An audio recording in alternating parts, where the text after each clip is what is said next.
Praise the lord. దేవునికి మహిమ కలుగును గాక. ప్రతిదినము దేవుడు తన వాగ్దానం ద్వారా ప్రభు మనతో మాట్లాడుతున్నాడు.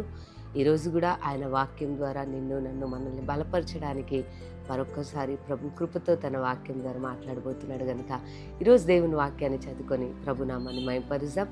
యెషయా 41వ అధ్యాయము 19వ వచనాన్ని చదువుతున్నాను.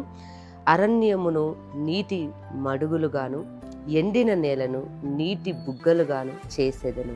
దేవునికి మహిమ కలుగును గాక. దేవాది దేవుడు అంటున్నాడు, అరణ్యమును నీళ్ళ మడుగులుగాను, ఎండిన ఎడారిని నీళ్ళ ఊటలుగా చేసేదను అంటున్నాడు. దేవుని బిడ్డలారా, అంటే ఆయన ఎంత శక్తి గలవాడో చూడండి, ఆయన ఎంత గొప్పవాడో చూడండి. అందుకే ఆయన అంటున్నాడు, అరణ్యంలో నీటి మడుగులు కనబడతాయా అండి? ఎండిన ఎడారిలో నీటి బుగ్గలు కనబడతాయా? మనకి కనబడవు. కానీ ఆయనకు సమస్తం కూడా సాధ్యం. ఆయన చేయగల సమర్థుడు. ఆయనకు అసాధ్యమైనదంటూ ఏది కూడా లేదు.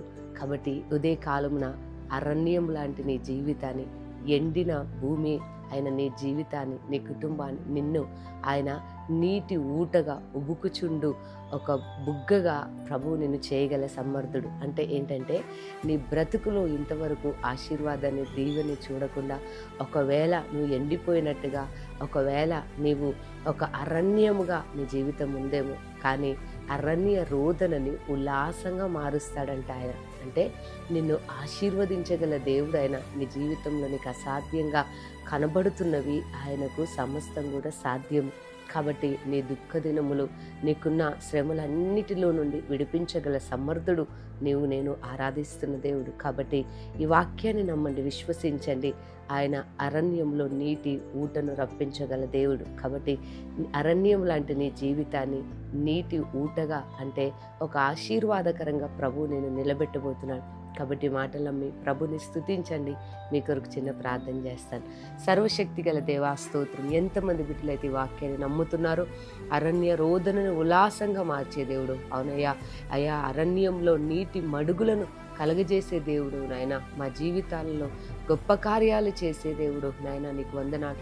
నీ బిడ్డల జీవితం ఎడారిలాగా ఉండొచ్చు, అరణ్యంలాగా ఉండొచ్చు, కానీ నువ్వు అయా వారిని ఆశీర్వాదకరంగా మార్చే దేవుడు గనుక నీ బిడ్డల జీవితాన్ని దీవించి ఆశీర్వదించి, వారికి అసాధ్యంగా కనబడుతున్నవన్నీ మీ నామంలో సాధ్యము చేస్తున్నందుకే మీకే సమస్త మహిమను చెల్లిస్తూ యేసు నామంలో ప్రార్థిస్తున్నాను తండ్రి. ఆమేన్. ప్రభు మిమ్మల్ని దీవించును గాక.